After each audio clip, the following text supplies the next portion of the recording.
अल्लाह ही अल्लाह किया करो, दुख न किसी को दिया करो, जो दुनिया का मालिक है नाम उसी का लिया करो। अस्सलामु अलैकुम वरहमतुल्लाहि वबरकातुहू। नाज़रीन, इस्तकबाल है, स्वागत है आपका viral news live studio Jalgaon Maharashtra India में। मैं आपका मेज़बान मुफ्ती मोहम्मद हारून नदवी। आइए प्यारे मुल्क भारत की बहुत ही ख़ास बड़ी 10 अहम ख़बरों पर नज़र डालते हैं। लेकिन सबसे पहले मैं अपील करूँगा कि जो साथी नए हैं और अभी तक इस बेबाक सच्चे चैनल से जुड़े नहीं हैं, अगर आप चाहते हो कि आपको मुल्क भारत की और पूरी दुनिया की सही और सच्ची खबरें देखने और सुनने को मिले तो फिर आप इस चैनल से जुड़ जाइए। सब्सक्राइब कर लीजिए हमारे इस चैनल को, बेल आइकॉन घंटी के बटन को दबा दीजिए ताकि हमारी हर वीडियो हर खबर आपको आपके मोबाइल पर मिल सके। और हाँ नाज़रीन, हम हर रोज़ एक अपील करते हैं कि प्लीज़, ये एक प्राइवेट चैनल है और चैनल चलाने के लिए पूरी एक टीम काम करती है, बड़ा रुपया पैसा खर्च होता है। अगर आप चाहते हो कि ऐसे चैनल जो जुल्म और जालिमों के ख़िलाफ़ बेबाक अंदाज में बोल रहे हैं, अगर आप चाहते हो कि ऐसे चैनल मजबूत हों तो प्लीज़ आप चैनल की फाइनेंशियल हेल्प, माली ताउन, माली मदद ज़रूर कीजिए। स्क्रीन पर आप नज़र डालें, हमारे चैनल का बैंक अकाउंट नंबर भी दिया गया है। और अगर आप ऑनलाइन पैसा भेजकर मदद करना चाहते हैं तो गूगल पे, फ़ोन पे और पेटीएम तीनों का एक ही नंबर है 9637541786। अल्लाह ने जो भी आपको ताकत दी है उस एतबार से हर दिन या हफ्ते महीने में एक बार ही सही 100, 200, 500, 1000 जो भी आप चैनल की मदद कर सकते हैं मदद कीजिए, चैनल को मजबूत कीजिए, हमारा साथ दीजिए। नाज़रीन, इस वक्त पहली बड़ी खबर पूरे महाराष्ट्र में गुज़िश्ता कल महाराष्ट्र के प्रदेश अध्यक्ष दबंग और कद्दावर नेता कांग्रेस के प्रदेश अध्यक्ष हर्षवर्धन जी सपकाळ, इनके आदेश पर पूरे महाराष्ट्र में मशाल मोर्चा कांग्रेस पदाधिकारियों और कार्यकर्ताओं की तरफ से निकाला जा रहा है। आप जानते हैं कि महाराष्ट्र के असेंबली इलेक्शन में जो हेरफेर हुई है, जो करप्शन हुआ है, जो घोटाला हुआ है और 40 से 70 लाख वोटों की बढ़ोतरी हुई है मशीनों के ज़रिए से और पैसे बांटकर भी जो फ्रॉड हुआ है, इसको लेकर माननीय राहुल जी गांधी ने ज़बरदस्त अंदाज में आवाज़ उठाई है।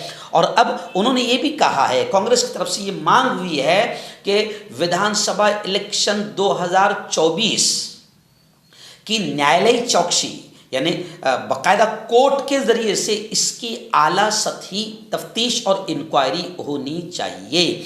महाराष्ट्र में जो महायुति फडणवीस सरकार बनी है, ये महाघोटाले के साथ बनी है, फ्रॉड और करप्शन के साथ बनी है। इसी की मांग को लेकर कि न्यायालय चौकसी, कोर्ट द्वारा बाकायदा इसकी तफ्तीश और बड़े पैमाने पर इसकी इंक्वायरी होनी चाहिए कि जनता के साथ किस तरीके से निवडणूक इलेक्शन में किस तरीके से फ्रॉड हुआ है और महायुति सरकार फडणवीस सरकार कैसे सत्ता में बैठी है। इसको लेकर गुज़िश्ता कल जलगांव ज़िले के अमलनेर शहर में एक महाविशाल मशाल मोर्चा बेहद कामयाब रहा।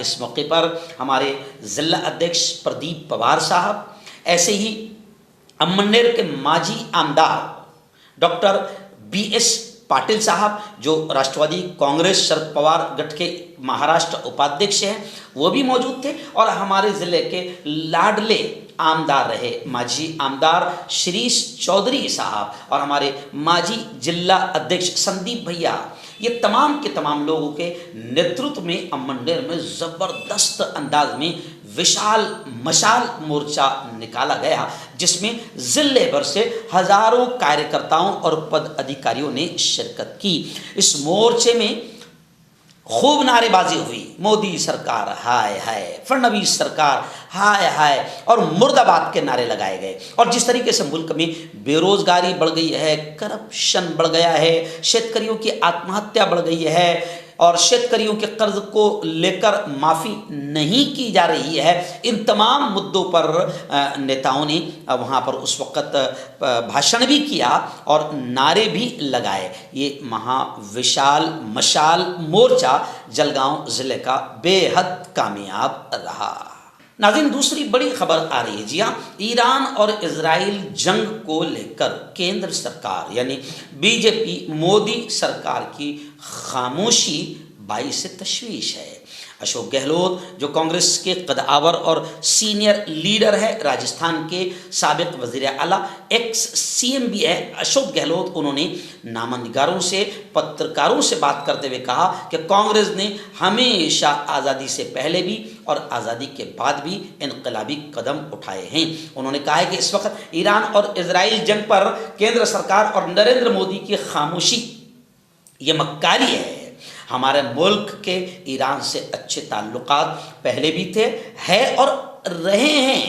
हमने ईरान का सपोर्ट करना चाहिए और खुलकर हमने इजराइल के जुल्म, इजराइल की मक्कारी, इजराइल की गद्दारी, इजराइल के आतंकवाद को लेकर केंद्र सरकार ने खुलकर अपनी बात रखनी चाहिए। उन्होंने कहा है कि दुनिया के दूसरे ममालिक देख रहे होंगे कि हिंदुस्तान क्या कहता है। ऐसे वक्त में अगर हमारे मुल्क की फॉरेन पॉलिसी, खारिजा पॉलिसी अगर कंफ्यूज हो जाए तो ये कितनी बुरी और बदकिस्मती की बात है। आज भी मुल्क को कांग्रेस की पॉलिसियों और कांग्रेस की ज़रूरत है। दूसरी जानिब कांग्रेस के रुकने पार्लियामेंट इमरान मसूद ने भी पत्रकारों से बात करते हुए कहा कि ईरान इजराइल जंग पर केंद्र सरकार की खामोशी ये कंफ्यूज करने वाली है और दुनिया जानना चाहती है कि भारत किसके साथ है, क्या कहता है। तो कांग्रेस के नेताओं का कहना है कि हमारी ईरान से अच्छी दोस्ती है, अच्छे ताल्लुकात है और इजराइल के जुल्म के ख़िलाफ़ अटल जी बिहारी वाजपेयी ने भी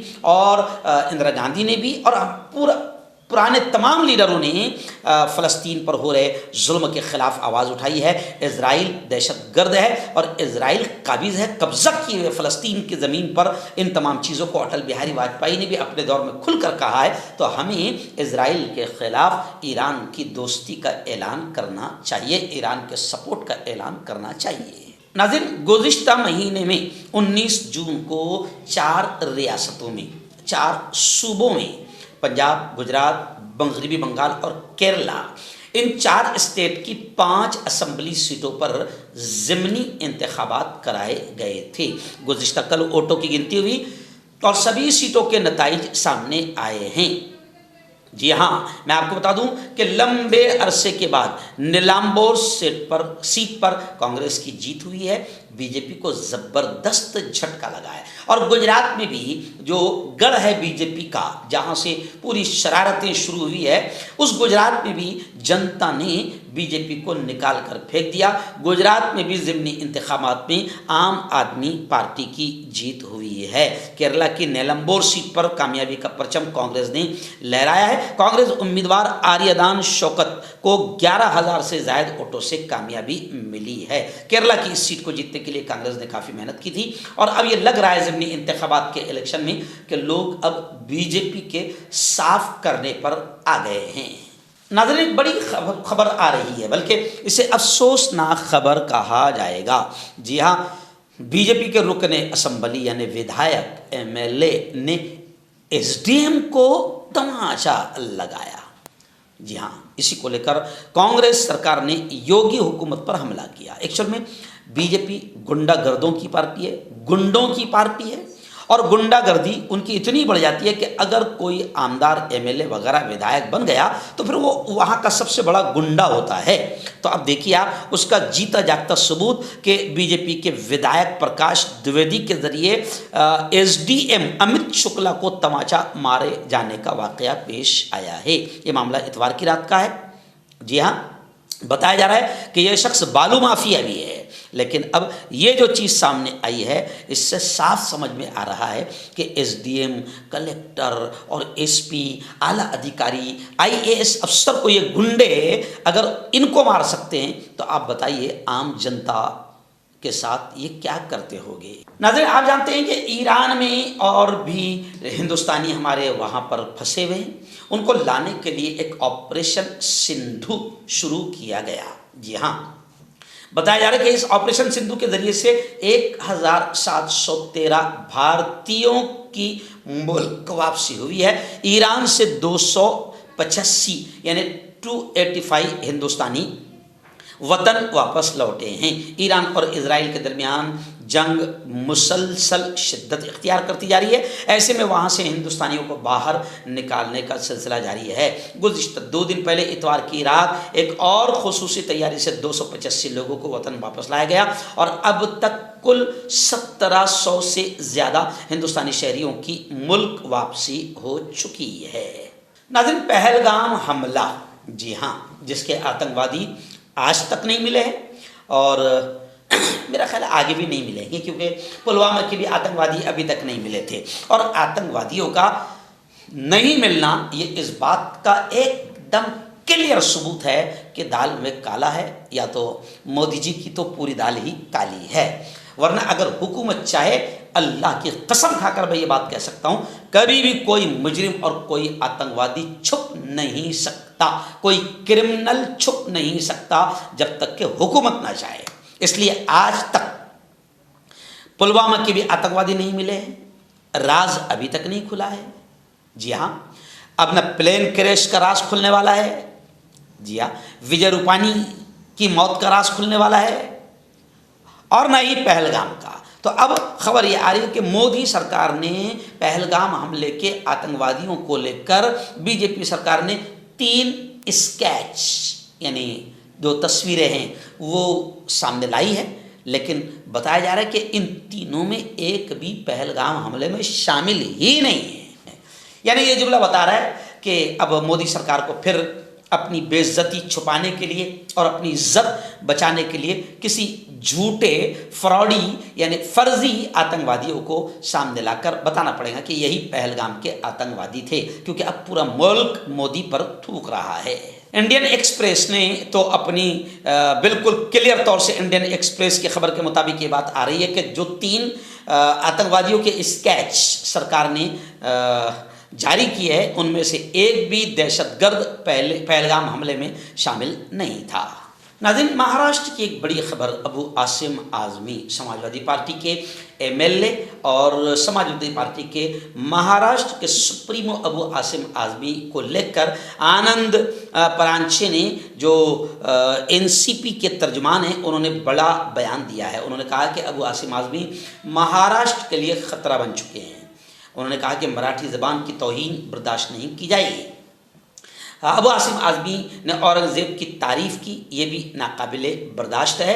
ऐसी सोच का महाराष्ट्र में कोई मकाम नहीं। अबू आसिम आज़मी पर कार्रवाई होनी चाहिए।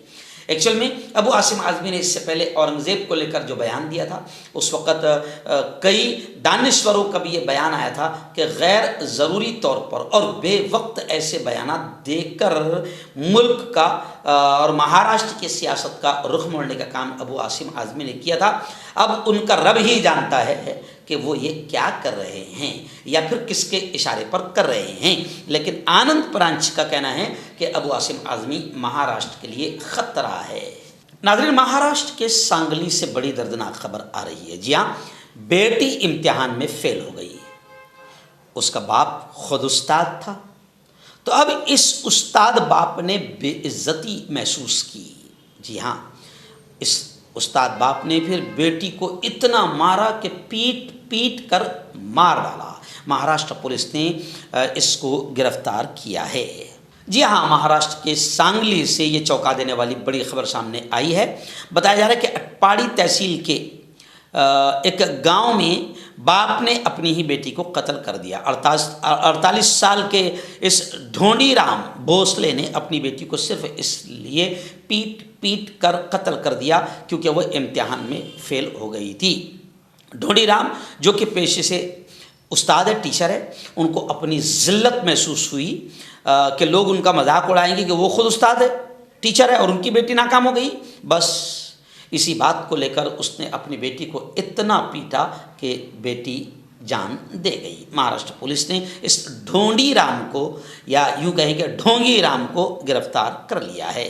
नाज़रीन, 3 दिनों से तकरीबन मूसलाधार बारिश का सिलसिला शुरू है। हमारे अपने ज़िले में जलगांव में भी ज़बरदस्त अंदाज में बारिश हो रही है। और मुंबई से ये खबर आ रही है, मुफ्ती अबू अय्यूब अंसारी ने बताया कि हम मुंबई में बारिश ने झीलों में पानी का रिकॉर्ड तोड़ दिया। इस हफ्ते भी मूसलाधार, महकमा मौसमियात ने कहा कि इस हफ्ते भी मूसलाधार बारिश होगी। महकमा मौसमियात ने पेशेनगोई दी है और उन्होंने ये भी कहा कि अब तक जून में कभी इतनी बारिश नहीं हुई थी। जून में अभी 1 हफ्ता बाकी है, लेकिन मुंबई में पहले ही इस महीने की औसत का 80% बारिश हो चुकी है। IMD, इंडिया मेट्रोलॉजिकल डिपार्टमेंट ने अब तक बताया है कि 425 मिलीमीटर बारिश रिकॉर्ड हुई है और आज तक जून में कभी इतनी बारिश नहीं हुई है। नाज़रीन, आखिरी बड़ी खबर मेरे अपने शहर की है।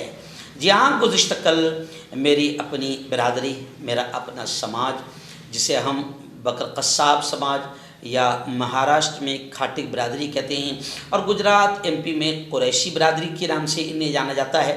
खाटिक लफ्ज़ जो है वह आमतौर से यहाँ महाराष्ट्र में इस्तेमाल होता है। इस समाज का मैं राष्ट्रीय अध्यक्ष भी हूँ। मुझे खुशी है और खुशी के साथ मैं ये खबर सुना रहा हूँ कि मेरे अपने समाज में निकाह को आसान करने वाली मुहिम जो बरसों पहले मैंने बयानात के ज़रिए से छेड़ी थी, अल्हम्दुलिल्लाह खुशी अब हो रही है कि लोग इस बात को समझ रहे हैं, निकाह को आसान कर रहे हैं। जगह जगह हमारी बिरादरी के बाकायदा इज्तिमाई निकाह हो रहे हैं। अभी मध्य प्रदेश के बुरहानपुर में हुआ, गुजरात के सूरत में हुआ, बारडोली में हुआ और फिर महाराष्ट्र में अलग अलग जगह भुसावल में हुआ, जलगांव में हुआ। तो इज्तिमाई निकाह के ज़रिए से भी हम बिरादरी को फजूल खर्ची से बचा रहे हैं। और दूसरी अच्छी बात यह कि हमारे जलगांव के ज़िम्मेदारों ने कुछ ऐसी मेहनत भी की है कि हमारे जलगांव में कई मंगनी करने आए थे और अल्हम्दुलिल्लाह अक़्द हो गया, निकाह हो गया। जी हाँ, गुज़िश्ता कल भी हमारे जलगांव शहर में बाकायदा भुसावल की बारात आई थी और वो मंगनी करने के लिए आए थे, लेकिन अल्हम्दुलिल्लाह यशस्वी फाउंडेशन और हमारी क्या कहते जलगांव शहर के और ज़िले के जितने ज़िम्मेदार हैं उन सब की मेहनतें रंग लाई और कल की भी मंगनी बाकायदा अक़्द में, निकाह में तब्दील हो गई। तमाम ज़िम्मेदारों ने खुशियों का इजहार किया। इस मौके पर गुज़िश्ता कल मैं ख़ुद वहाँ पर मौजूद था। याकूब भाई ने मुझे फ़ोन लगाया, क्योंकि मैं मंगनियों में जाता नहीं हूँ। याकूब भाई ने मुझे फ़ोन लगाया कि मुफ्ती साहब मंगनी नहीं, अब शादी ही हो रही है। तो मैं खुशी वहाँ पर पहुँचा। मैं मौजूद था, मोहतरम एजाज़ मलिक साहब, अब्दुल अज़ीज़ सालार साहब और हमारी बिरादरी के ज़िम्मेदारों में जो है सादिक भैया है, इबा मामू है, अल्ताफ़ पुडारी है, शरीफ भाई है, महमूद भाई है और भी हो सकता मैं किसी का नाम भूल रहा हूँ, माफ़ कर देना, मगर तमामी ज़िम्मेदारान मौजूद थे और बड़ा अच्छा नज़ारा गुज़िश्ता कल दिखाई दिया। हम लोगों ने मुबारकबादियाँ पेश की और आखिर में एजाज़ मलिक साहब ने और हमने दूल्हे को एक किताब इज़्दिवाजी ज़िंदगी जो पीर ज़ुल्फ़िकार नक्शबंदी की लिखी हुई है। मरहूम अब्दुल गफ़्फ़ार मलिक साहब हर शादी में दुल्हा दुल्हन को ये किताब हदिये के तौर पर देते थे। इस किताब में दुल्हा और दुल्हन कैसे ज़िंदगी गुजारे और ज़िंदगी कैसे खुशगवार होगी, अच्छी होगी, ये तमाम चीज़ें पीर ज़ुल्फ़िकार नक्शबंदी ने बड़े प्यारे अंदाज में कलम की है। तो ये किताब हमने आखिर में बाकायदा निकाह के बाद मुबारकबाद पेश करते हुए ये किताब तोहफे में दी और गुज़िश्ता कल की मंगनी निकाह में तब्दील हो गई। सब लोगों ने खूब खुशियों का इजहार किया और दुल्हा दुल्हन के रिश्तेदारों और माँ बाप को भी मुबारकबादी पेश की। मर्दाना ताकत हासिल करे 72 घंटों के अंदर, वो भी जड़ी बूटियों द्वारा हकीम याकूब खान से कांटेक्ट करें, जो कि 75 सालों से हिकमत कर रहे हैं। इसके अलावा जोड़ों में दर्द, गुर्दों में पथरी, शुगर, खुजली, ल्यूकेरिया का गारंटी से इलाज किया जाता है। अभी कांटेक्ट हकीम फरीद जो कि खानदानी देसी दवाओं से इलाज करते आ रहे हैं, जैसे मर्दाना ताकत, लिकोरिया, शुगर बिना अंग्रेजी दवाई बिना परहेज के खत्म हो जाती है। इसके अलावा जोड़ों का दर्द, घुटनों का दर्द, कमर दर्द, खुजली, बवासीर, खूनी मस्से वाली, वजन कम करना, वजन बढ़ाना, तिल मस्से, आंखों के ऊपर की चर्बी, बालों का झड़ना, बालों में कीड़ा लगना, अभी कांटेक्ट।